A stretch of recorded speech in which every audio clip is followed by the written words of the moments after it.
Buenas tardes, esto es Impacientes. Verónica Jorge, la conductora de este espacio, ha tenido un pequeño inconveniente, estaré yo cubriéndola. Y hoy vamos a hablar con dos colegas que gentilmente han querido venir a reflexionar con nosotros acerca de un tema que tiene que ver con qué le pasa al cuerpo cuando habla y se enferma, porque el sujeto, la persona, ha callado algo que tiene que ver con las emociones, que tiene que ver con algo que no ha podido decir. El cuerpo enferma cuando no podemos decir qué nos pasa. Y sobre esto el psicoanálisis tiene mucho para decir, porque Sigmund Freud, el inventor del psicoanálisis, lo que hizo fue escuchar a sus pacientes. Fueron las mujeres las que le enseñaron a Freud mucho de lo que él aprendió durante toda su vida. Durante aquella época, ustedes pueden leer Historia de la Sexualidad de Michel Foucault. Michel Foucault describe muy bien las patologías de aquella época, que hoy se clasificarían como histéricas, acerca de todo lo que le pasaba a las mujeres en aquella época. Lo que hizo Freud fue recurrir a la vieja clínica y acercarse a sus pacientes para ver qué era lo que les ocurría. Y es interesante porque la palabra clínica viene de clinqué, que es una palabra en latín que significa inclinarse ante el enfermo, ante el que padece, para escucharlo. Una práctica que en esta época, sin dudas, está vetusta. Pareciera que escuchar a los otros o escucharnos a nosotros mismos no es algo que va con la época. Saturados de imágenes y de pantallas, las palabras han perdido su peso, y cuando las palabras pierden su peso, hay algo que el cuerpo empieza a decirnos. Por eso vamos a tratar hoy con dos colegas esas cuestiones que el cuerpo dice cuando la persona no habla. Trastornos psicosomáticos, compulsiones, autolesiones, eso que se ha llamado patologías del acto, donde inclusive están las adicciones incluidas, y que tiene que ver con esas lesiones que se producen en el cuerpo, que son de origen psicológico, y que tiene que ver con conflictos no elaborados. Hoy vamos a darle la palabra a ustedes, los vamos a escuchar, y vamos a intentar y pensar y reflexionar acerca de por qué hay que hablar. Hablar y escuchar. De eso se trata este programa. Soy Daniel Borromei, estamos en Impacientes. Ya volvemos. Hable ahora o reprímalo para siempre. Impacientes. Con Vero Jorge. De 16 a 17. Por MDZ Radio FM 105.5.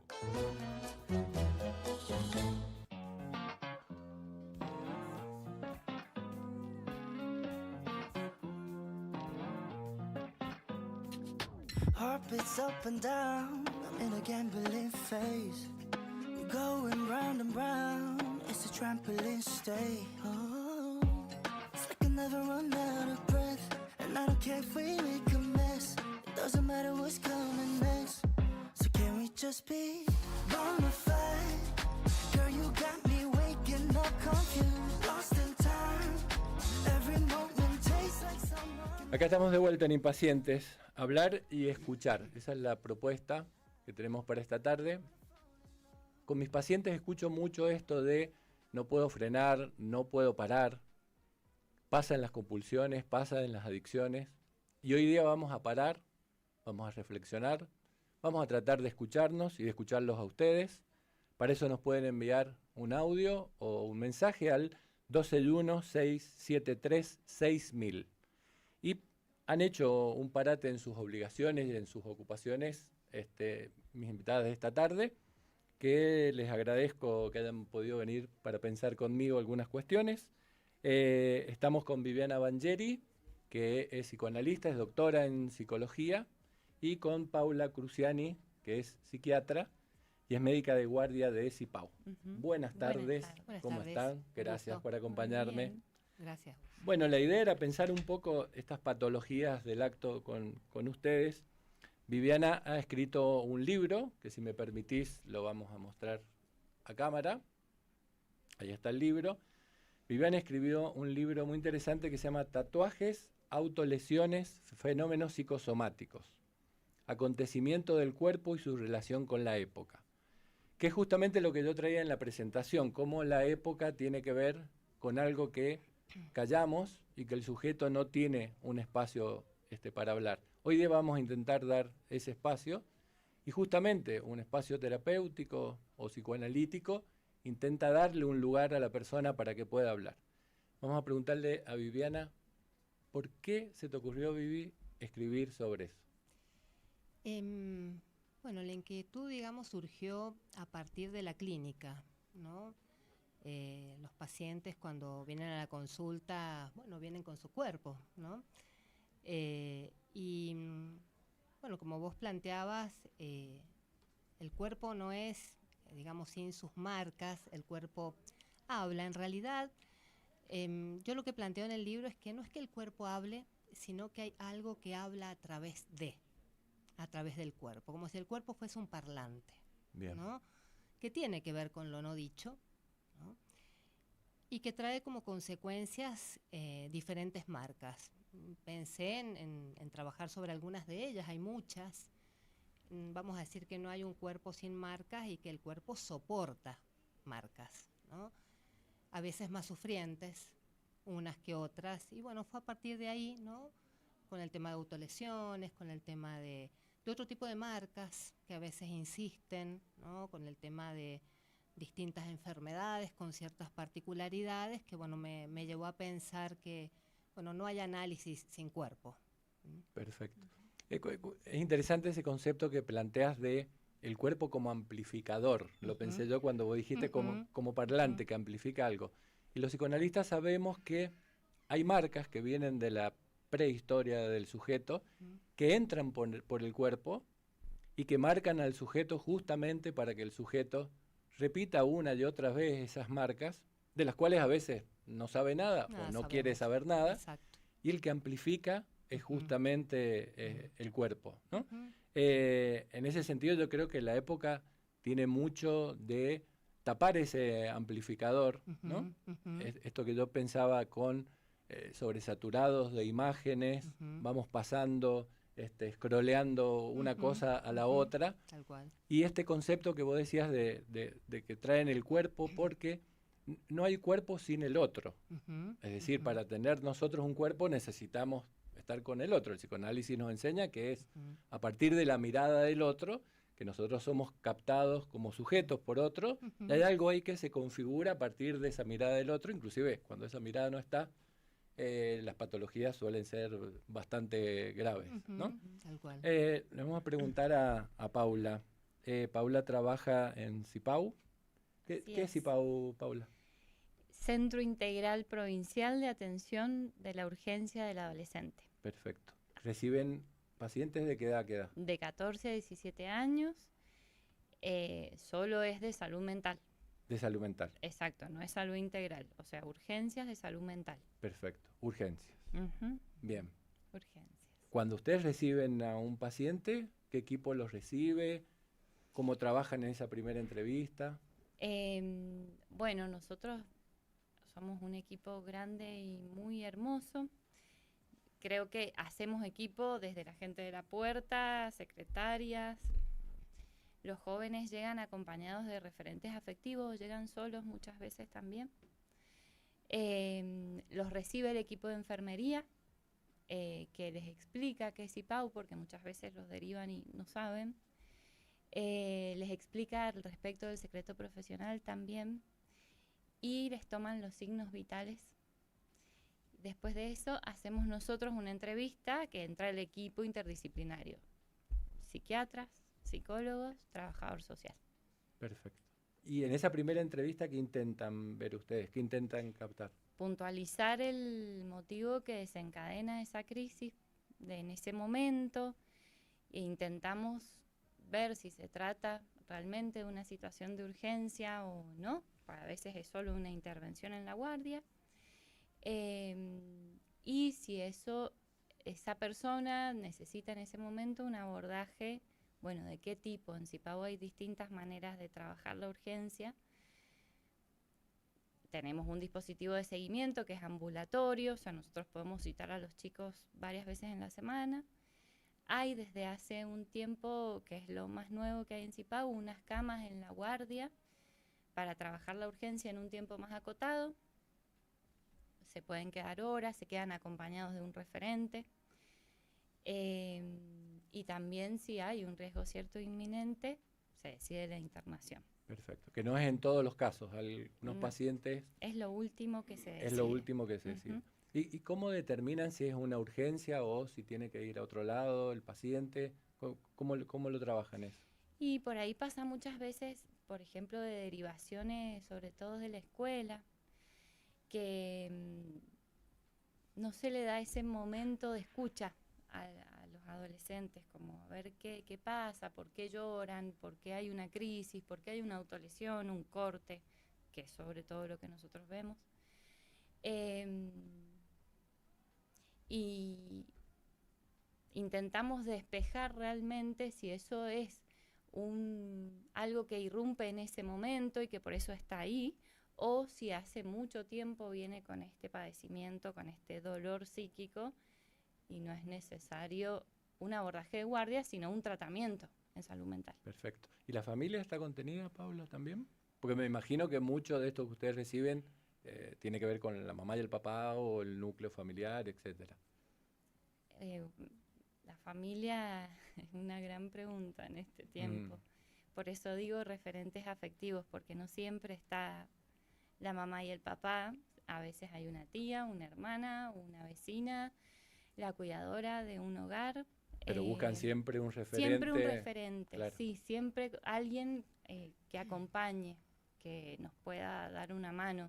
Y si no, también articulamos mucho con las instituciones. O sea, no sé, hay momentos que hemos articulado hasta con el profe de rugby de Bien. algún... Es el referente que ese adolescente elija. Claro, las instituciones que puede ser la escuela, el club a donde va, Exacto. etcétera. Ujú.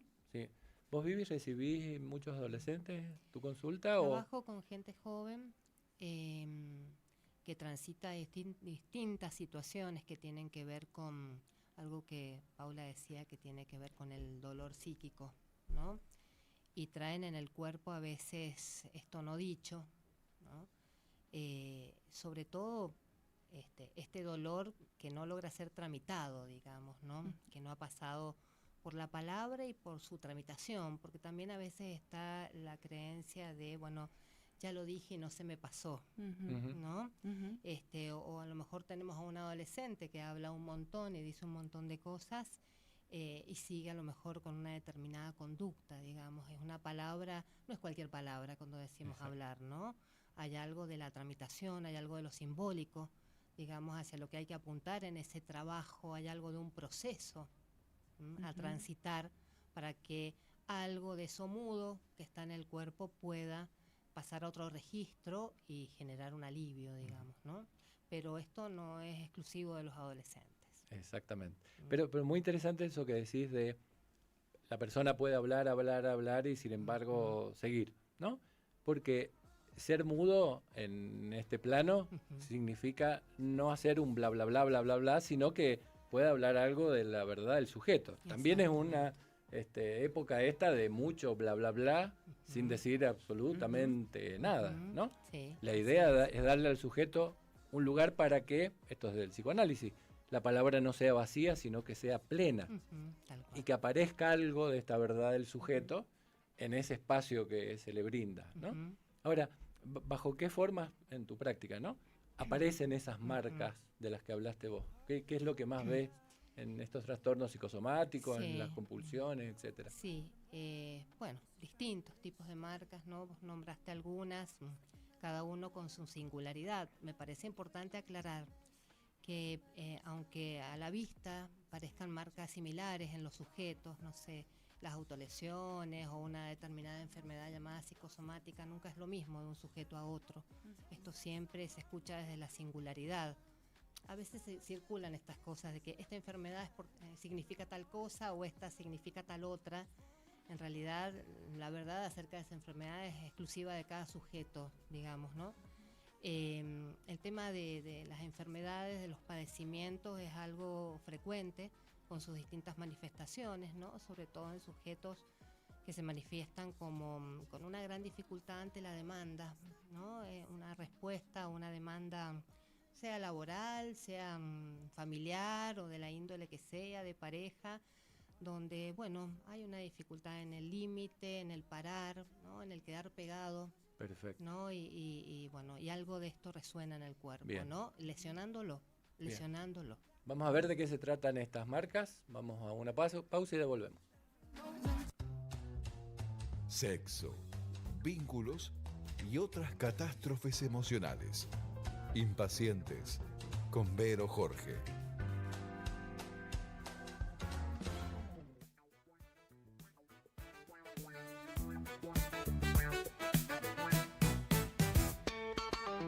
Pensás de otra manera, elegís en libertad.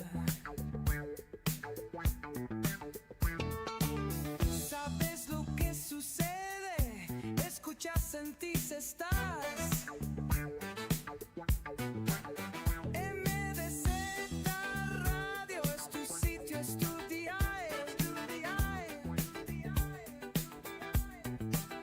MDZ Radio 105.5.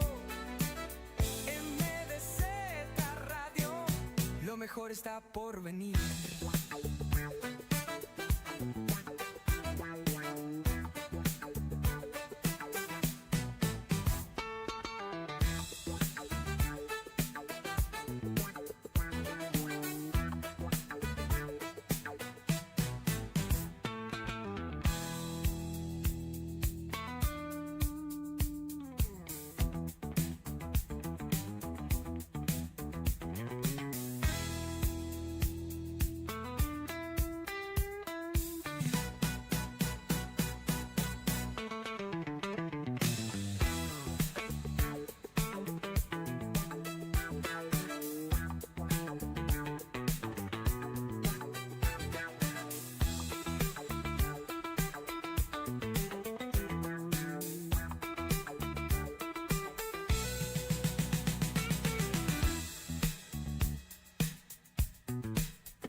Sexo, vínculos y otras catástrofes emocionales.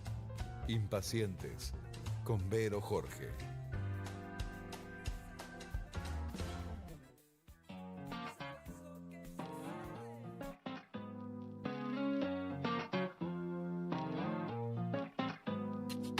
Heart beats up and down, I'm in a gambling phase.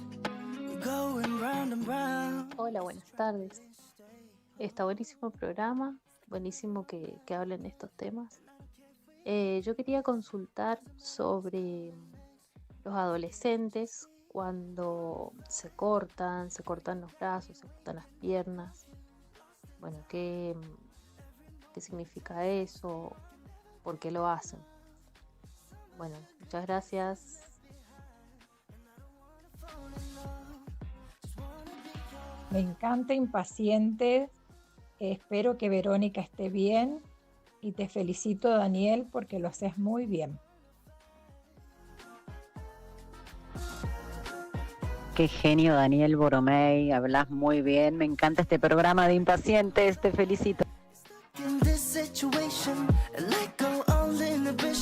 Bueno, gracias, hemos recibido mensajes de texto también. Nos complace mucho que nos puedan estar escuchando y que puedan aprender con nosotros, porque estamos todos aprendiendo. Una pregunta muy interesante que se la voy a trasladar a mis dos colegas, sobre las autolesiones en los adolescentes, cómo la podemos leer, teniendo en cuenta esto que dijo Viviana recién, que es, no en todos los casos siempre significa absolutamente lo mismo. Esto no es como la quiniela, que el 22 significa tal cosa. Hay otras prácticas que ni siquiera las vamos a nombrar, a las cuales les adjudican que a tal patología le corresponde tal trauma, etcétera, etcétera. Viviana lo dijo muy bien, es caso por caso, es paciente por paciente, se trata de escuchar la verdad de ese paciente en particular. Yo cuando he trabajado en adicciones, por ejemplo, era muy notorio que el consumo de una misma sustancia no era lo mismo si la patología era una psicosis o si la patología era una neurosis. El tratamiento es muy diferente. Vamos a intentar pensar con ustedes dos qué significan en los adolescentes las autolesiones. Bueno, a ver, las autolesiones se las suele asociar con una intencionalidad suicida. Esto no siempre es así, raras veces es así. Esto es lo que atemoriza mucho al adulto, digamos, ¿no? En general suelen ser cortes más bien superficiales que a veces no necesariamente conllevan la necesidad de una atención médica y que aparecen en los adolescentes, sobre todo ante determinados acontecimientos, determinadas situaciones, ¿no?, que el adolescente describe como insoportables, ¿no?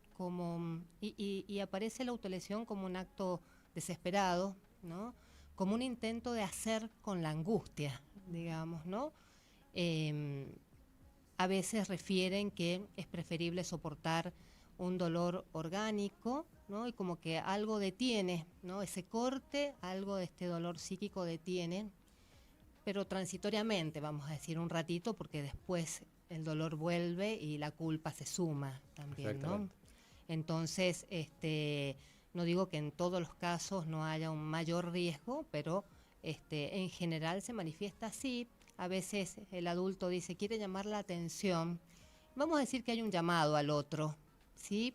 Pero no es voy a hacer tal cosa para llamar la atención. Hay un llamado, a veces el adolescente no sabe qué implica, qué conlleva esto. No es consciente ni a propósito. Exactamente, pero hay un llamado, digamos, no un acting, ¿no?, pero en otros casos es un acto más silencioso y a veces más riesgoso, ¿no? Perfecto. Es muy interesante esto que plantea Viviana, porque en general esto de ser tomado como un llamado de atención, etcétera, etcétera, si uno se pone a pensar, cualquiera de nosotros, de los que están escuchando, este mecanismo que también describió Viviana con las autolesiones tiene que ver con eso que todos sabemos que es ante un dolor mental, la angustia intensa que nos toma, a veces preferimos ir a agarrarnos los dedos contra la puerta para no sentir ese dolor psíquico que a veces es insoportable. Y ese acto del adolescente tiene que ver con esto que vos muy bien planteabas, que es, me voy a provocar un dolor en el cuerpo que libere algo de otro dolor, que es de otro orden, y que me permita sobrellevar, como muy bien dijiste vos, transitoriamente un dolor. Es interesante por ahí pensarlo esto, inclusive con el tema también de las adicciones, que muchas veces se ve la compulsión a consumir alguna sustancia como un acto que tiene que ver solamente con algo de lo social o de lo recreativo, y en general está al servicio de tapar algún dolor. En las adicciones también hay que ver allá abajo de qué se está protegiendo el sujeto con el consumo, qué dolores está tapando, con eso que lo anestesia o que lo pone en otro lugar. Yo creo que está bueno para poder entender esto que muy bien decías, ¿no? Sí. Pauli, ¿vos qué ven ustedes? Que deben ver mucho de esto, ¿no? Sí, muchísimo. Muchísimas autolesiones, generalmente cortes o rasguños. Pero me parece muy importante esto de cada ser humano es un mundo y es una historia, no como un síntoma de época de cortarse porque está de moda, sino que hay mucho sufrimiento, hay mucho dolor, y sí hay un discurso común de intento hacer pasar todo el dolor que estoy sufriendo psíquicamente a lo físico. Y que obviamente en la mayoría de las conclusiones con los chicos y chicas que vienen pero no funciona. No funciona. Algo falla. Funciona, claro, por eso estoy acá, o por eso lo vuelvo a hacer, o por eso tomo otra medida más grave, y está bueno esto que no siempre es algo que tenga que ver con el suicidio. Muchas veces es solo hacer eso para disminuir mi sufrimiento psíquico. Que por ahí es muy importante remarcar que el sufrimiento psíquico lo tenemos todos. Sí. Todos hacemos síntomas. Por Sí. supuesto hay síntomas y síntomas. Pero el síntoma, que eso es lo que nos enseñó Freud, está al servicio de una verdad del sujeto, ¿no? Por ejemplo, en la época de las histéricas del siglo XIX, Freud veía cosas tan raras para esta época como una mujer que tenía el brazo paralizado, iba al médico, y ahí donde la medicina falla, ahí estamos los psicoanalistas que trabajamos con lo que la medicina realmente no sabe qué hacer. Estaba investigada desde todo el punto de vista de ese brazo a ver si tenía algo que por qué no se movía, y Freud se hizo una pregunta muy interesante que vale para cualquier síntoma, que es ¿a dónde quiere ir ese brazo que se inhibe, que se paraliza? ¿Por qué el sujeto lo frena? ¿Por qué no quiere ir a algún lado? Había en esa época, en la época de Freud, cegueras histéricas, es decir, generalmente eran mujeres que se quedaban ciegas sin ninguna causa aparente. Y si uno no va a escuchar ahí la verdad de ese sujeto en particular, evidentemente no puede aplicar una receta o un protocolo decodificado solamente porque para toda esa patología se trabaja con tal o cual cuestión, ¿no?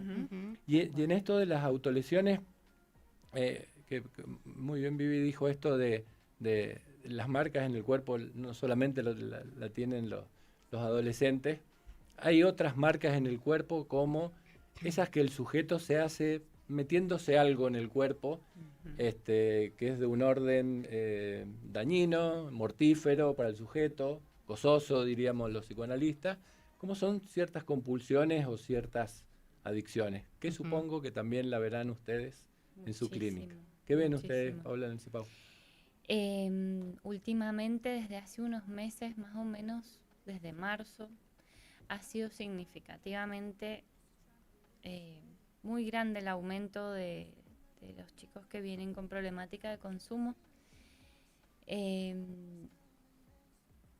Y sobre todo los distintos tipos del uso de esa sustancia, digo, ¿no? Bien. Por ejemplo, la cocaína, que generalmente se aspira, ahora ya no se aspira, se fuma, es como más el daño aún que se hacen con eso, que tampoco sabemos si es cocaína, por ejemplo. Por ejemplo, ¿no? Pero yo recordaba esto, en el año 97 se abrió en Mendoza el primer centro preventivo asistencial en adicciones, bajo la órbita del gobierno provincial. En el año 99-2000 funcionábamos donde ahora funciona CIPAU, en Jesús Nazareno. Ahí funcionaba el centro preventivo asistencial en adicciones.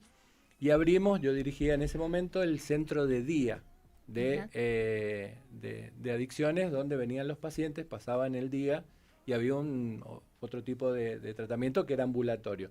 Y recuerdo que en ese momento, la edad de inicio, que por lo menos nosotros teníamos en nuestras estadísticas, de inicio de consumo en los chicos, era de 12 años, de 12, 13 años. ¿Es cierto, Paula, que los chicos consumen a partir de los 8 años ahora? Es cierto, sí. Y han pasado 25 años y se ha reducido significativamente el nivel de comienzo de las adicciones. ¿Han podido ver ustedes con qué tiene que ver eso? Me parece que la accesibilidad a la sustancia es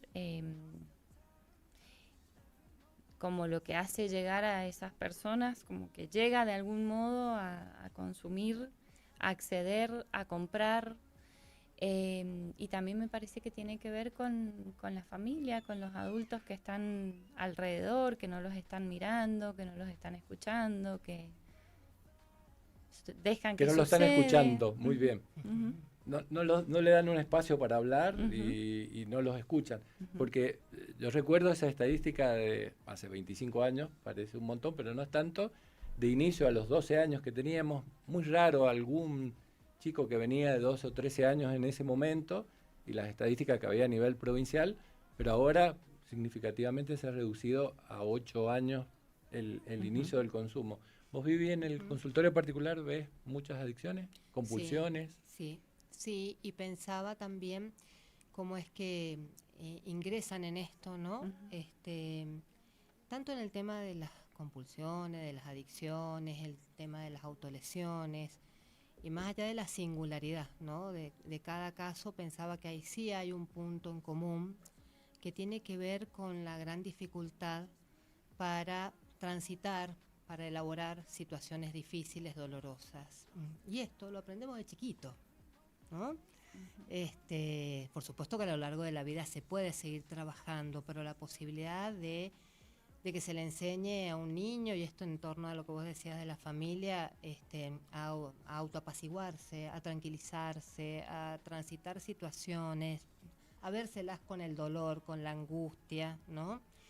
A su vez, a que esos padres soporten la angustia de los hijos, porque Exacto. la angustia va a estar presente siempre, parte de la vida. es estructural, todos tenemos angustia, la vamos a tener siempre. Ujú. A veces se presenta de un modo, a veces de otro, pero nos la tenemos que ver con la angustia todos los días de nuestra vida.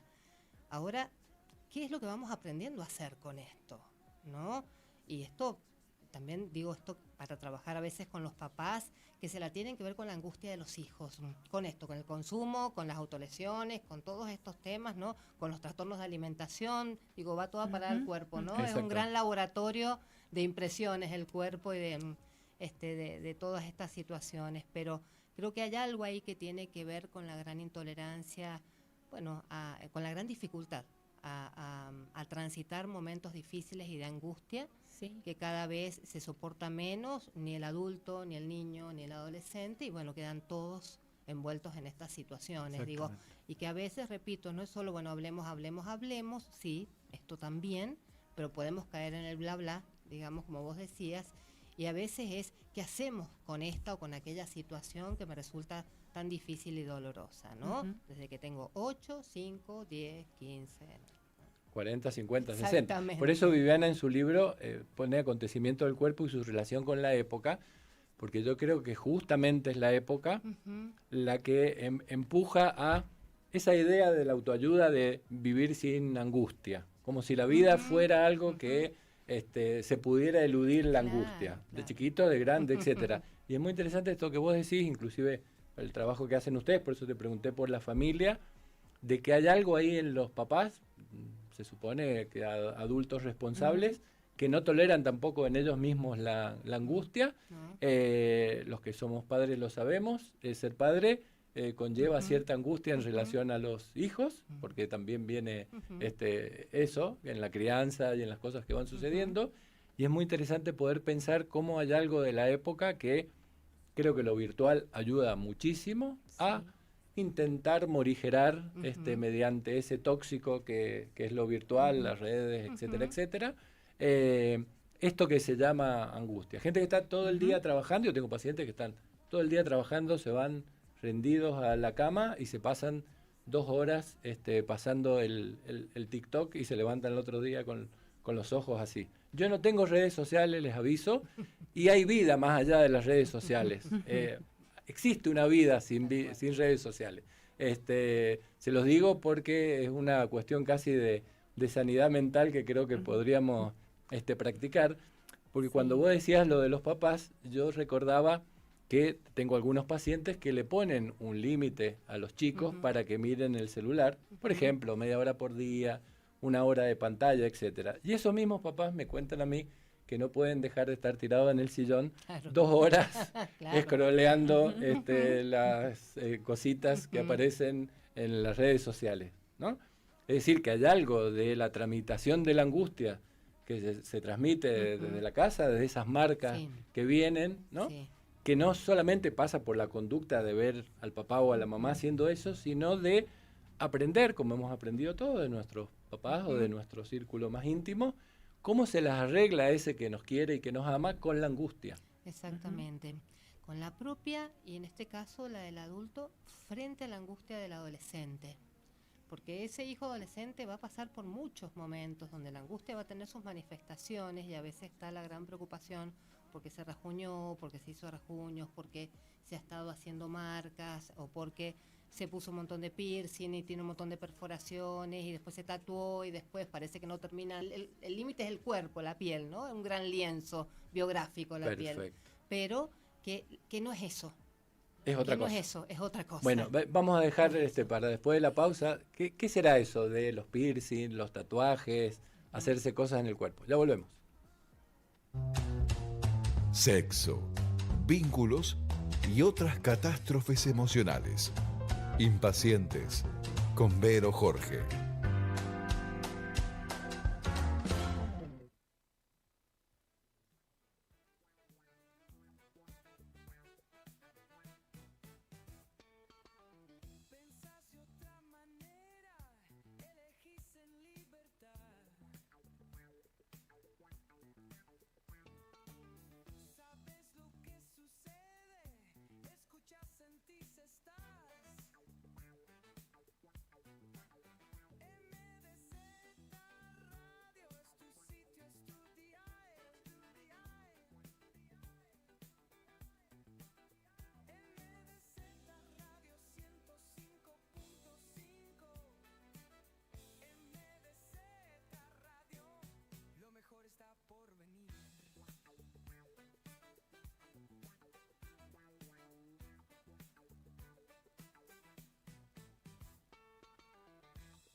Bueno, volvemos y con la presencia estelar de la conductora he llevado este barco hasta acá, lo seguiremos llevando. Nuestra conductora Vero Jorge. Gracias, Daniel Boromey. He llegado y les cuento a las chicas que en Chester, que es la farmacia de la familia mendocina, que es la farmacia de impacientes, tenemos Cyber Monday. Están todos los productos on fire, hasta 55% de descuento. Es un montón. ¿Cómo haces? Te metes a la web desde la comodidad de tu casa, pones chester.com.ar, los productos preferidos, clic, clic, clic, descuento 20, 25, 50, 55, carrito. Llamas al teléfono gratuito de Chester, te lo traen los chicos de Chester a tu casa con el postnet, podés acumular descuentos con el banco, fíjate eso qué día es. Todo esto en Farmacia Chester. Si no, puedes ir personalmente. Yo voy a la de Palmares cuando salgo del gimnasio, podés ir a la del shopping, a la que está en Godoy Cruz, a la que está enfrente del casino, que tiene 24 horas de atención y playa de estacionamiento gratuita. Pero ahora te recomiendo que mejor lo hagas desde la web, porque el Cyber Monday, con todos estos productos on fire de descuentos, es a través de la web. Así que del 3 al 5, es lunes, martes y miércoles, todo a través de la web de Chester. Y también les cuento que esta noche vamos a ir a Mona, los impacientes, que es el boliche, que también es restaurante y bar, que queda en el Arena Maipú. Ya hemos ido, la hemos pasado divino, comemos, tomamos riquísimo y bailamos. Bueno, yo me fui a las 3 de la mañana, hay algunos que se fueron después. Esta cita es en Mona, el bar, restaurante, boliche que está en el Arena. Y también les cuento que la soda preferida de impacientes y mi soda preferida es soda Talca. Ya cuando la abro y escucho ese ruidito, ya me empiezo a relajar. Amo tomar soda fresquita en verano, ponerla en un vaso de vidrio, no plástico, un vaso de vidrio me gusta, con muchos hielitos y que la soda con sus burbujitas empieza a caer en el vaso. Ya me empiezo a deleitar, es como ver el paraíso y disfrutar por anticipado que después agarrás el vaso y en un segundito te la empezás a tomar. ¿Por qué es tan rica la soda Talca? Además es la soda de todos los mendocinos porque es mendocina. Bueno. Sexo, vínculos y otras catástrofes emocionales. Impacientes, con Vero Jorge.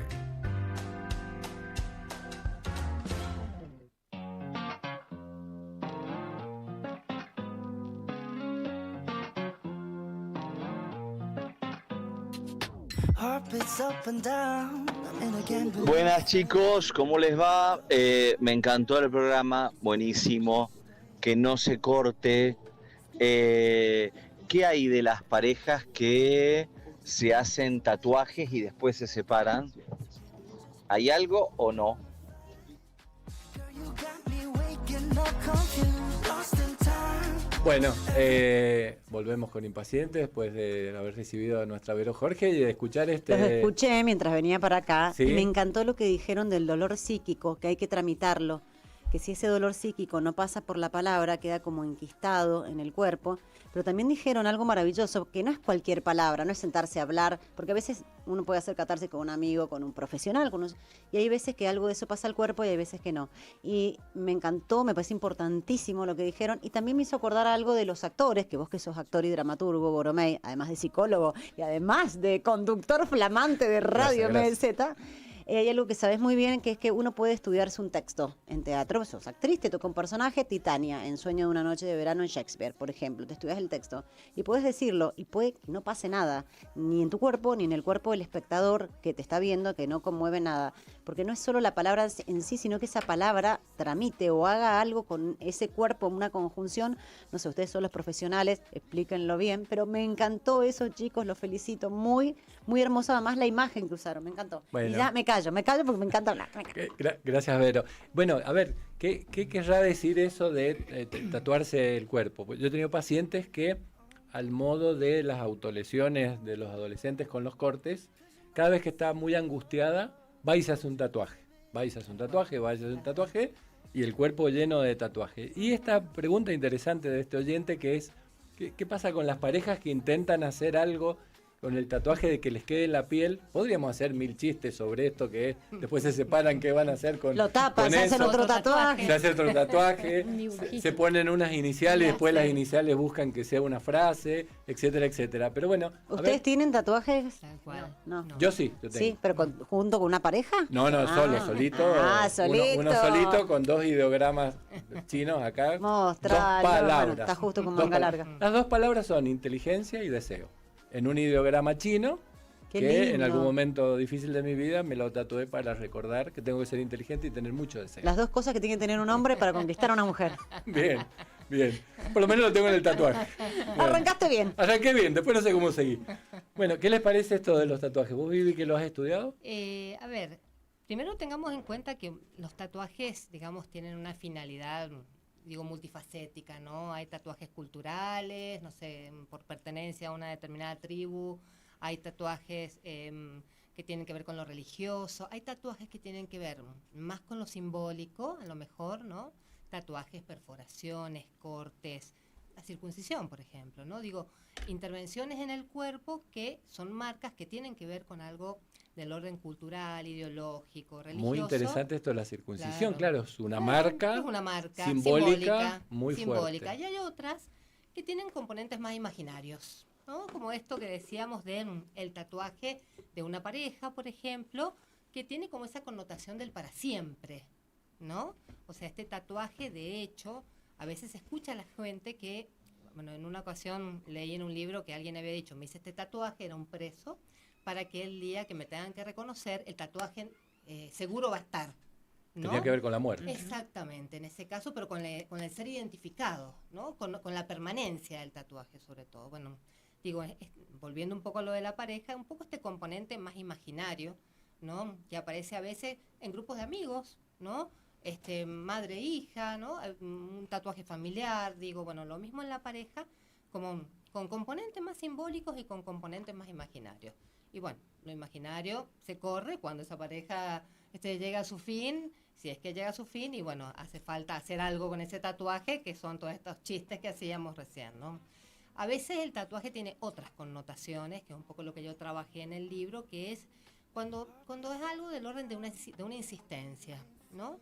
Donde es uno, otro, es en serie, ¿no? La gente que yo entrevisté en este trabajo, cuando hice el libro, fue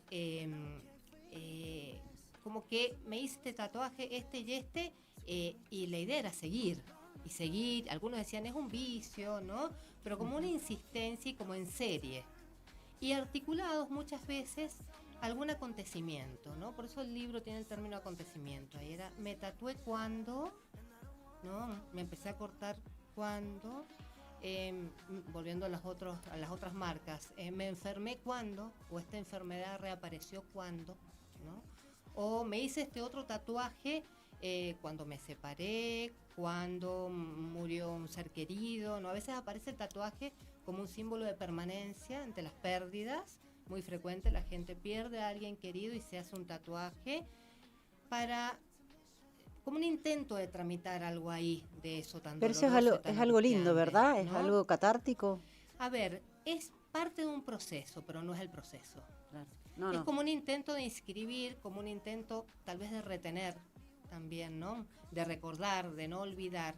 Pero las marcas no tienen que ir por lo real del cuerpo, sino que tienen que ir por la tramitación psíquica, digamos, ¿no? A veces aparece como una irrupción, digamos, esa marca. Hay que escuchar cada caso. Bien. Y ahí es lo mismo. 2 tatuajes iguales en 2 personas no significan lo mismo. Exactamente. ¿No? Y me hiciste acordar, tuve en algún momento un paciente que era tatuador y un día llegó muy angustiado porque lo habían llamado por teléfono a las 2 de la mañana porque una persona se quería hacer un tatuaje, acababa de fallecer su hijita y se quería hacer la cara de la hijita para marcarse eso que había desaparecido, que había perdido en el cuerpo, y el tatuador me contaba con mucha angustia, obviamente, que no había podido trabajar por el nivel de angustia que tenía esa persona y que tenía él también, que era papá.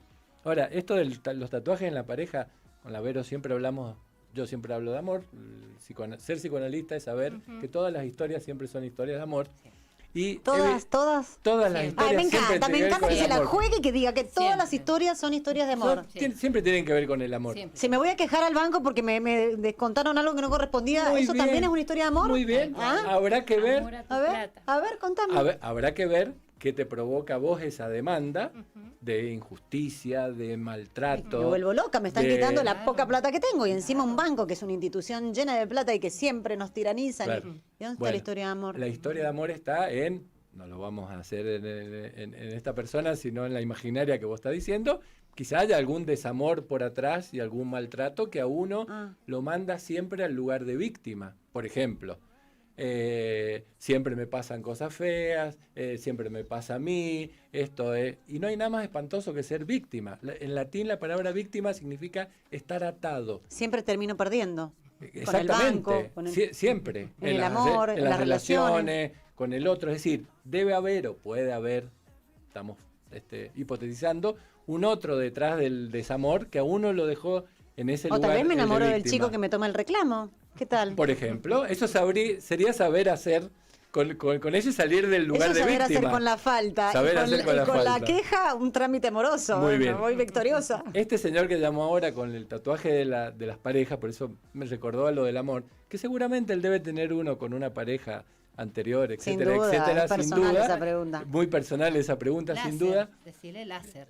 Claro, claro. Existe el láser. A ver, me hace acordar de esto, que lo hemos hablado muchas veces con vos, Vero, que es, el amor es sin garantías. El hombre inventó el matrimonio para creer que podía poseer una mujer y llamarla señora Mabel Rodríguez de un señor. Bueno, los tatuajes tienen algo que ver con eso, con esa idea de infinitud del amor, de que no se va a terminar nunca. Quizás hacerse un tatuaje con la pareja igual sea querer buscar una garantía de que ese amor va a permanecer. Estamos juntas en esta, vení mi amor, nos tatuamos tal cosa, después cuando nos empezamos a matar, el tatuaje delator, queremos... Que no es el corazón delator, sino Sí. que hay que explicarle a lo mejor a otra señorita o a otro señor Bien delator, de qué sí. se trata esto. ¿Ustedes, Pauli, ven piercing, tatuajes, Por suerte nadie llega a la guardia de Cipau porque se hizo un No. tatuaje ni un piercing. pero aparece como síntoma? Sí, por supuesto, pero también estoy pensando que en el consultorio, que yo atiendo muchos adolescentes o adultos jóvenes, hay varios, que el tatuaje es también una forma de sentir dolor. Yo no me he hecho ninguno nunca, imagino que debe doler un poquito, pero es, ya no me lesiono, comillas, no me corto, pero sí me hago todo lo que pueda porque eso me genera un placer en ese dolor. Bien. Bueno, Y ahí, por ejemplo, Candelaria Tinelli, que es muy conocida, que tiene una cantidad de tatuajes. No sé si en la Argentina hay una chica con más tatuajes que ella. Evidentemente encuentra en eso una satisfacción. Bueno, esto Licenciado. es muy psicoanalítico, ¿no? Es decir, que es lo que por ahí a la medicina le resulta muy difícil de pensar, que es por qué alguien sentiría algún tipo de placer o de satisfacción, por ejemplo, en un dolor, ¿no? Yo siempre digo esto, si toda la gente que ve el paquetito de puchos con esas imágenes horribles que trae de lo que produce el cigarrillo, si todo fuera racional y fuéramos cartesianos y pienso y luego existo, cuando uno ve esa imagen, obviamente dejaría de fumar. Pero hay un placer, que esto fue lo que descubrió Freud, es más, escribió un librito que se llama Más allá del principio del placer, que es, ¿qué pasa cuando nos excedemos en esa medida de lo placentero, cuando pasamos a ese límite?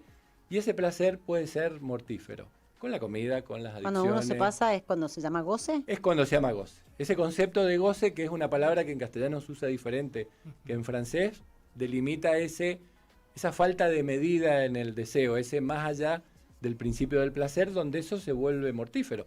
Por ejemplo, yo he tenido pacientes que fumaban 60 cigarrillos por día. Oh, Dios mío. ¿Sí? Se levantan con un cigarrillo, se acuestan con un Hay cigarrillo. gente que fuma así, 3, 4, sí, bueno. Claro. Tanto no, porque no vas a tener... Pero ahí está la cuestión Claro, de la 60. medida, ¿no? Ahí está el caso por caso, que puede ser un pucho para disfrutar, ¿sí? 1 o 2. 60 evidentemente no. Yo recuerdo cuando hice 60 son para tapar. Claro, son para tapar un dolor. Yo tuve cuando estudié en la universidad pública, en la Universidad de San Luis, y tuve un paciente que me asignaron en un hospital general, que era un señor que estaba con un enfisema, que estaba por morir de tantos cigarrillos que fumaba. Se le había arreglado en la internación. ¿Qué edad tenía más o menos? Para salir, 60 y pico años, ¿sí? Y se le arreglaba para por la ventana que alguien le convidara un cigarrillo porque no podía parar, ¿sí? Le pusieron a alguien de guardia a las 24 horas y el señor empeoraba. Yo habré hecho 3 o 4 entrevistas. Cuando voy a hacer la 4ª entrevista, el señor había fallecido.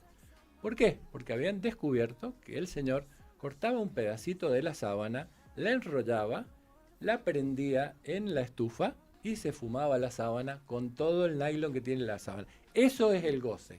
Hasta la muerte. Qué buen ejemplo que acabas de dar. ese Terrible ejemplo, y maravilloso a la vez. Parece un cuento de... A mis 20 y pico años ya aprendí lo que era el goce viendo eso. Es decir, alguien que estaba custodiado para que no fumara nadie le pasara Murió un gozando y cigarrillo, gozó hasta morir. Gozó hasta morir. Es decir, enrollaba un pedacito de sábana, se dieron cuenta porque la sábana estaba rota y el señor falleció gozando, ¿sí? En su ley, por lo menos. Sí, murió en su ley, pero ¿cuál es esa ley? La ley del goce.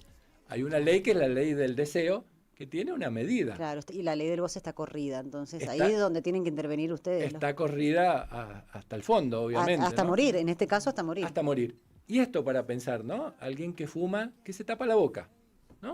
¿Qué pasa con eso de la boca, el que todo el tiempo tiene algo? Este paciente que yo comentaba, otro, 60 cigarrillos por día, casi inimaginable cómo hacía para estar todo el tiempo con algo en la boca, es impresionante. Todo con algo en la mano, llevándoselo a la boca. Exactamente. Que es simbólico también, Exactamente. ¿no? Puede ser la comida, puede ser otra cuestión. Sí. Con la boca hay muchísimos síntomas. Ustedes verán cómo la boca es un lugar donde siempre va a parar algo ahí, como para no hablar.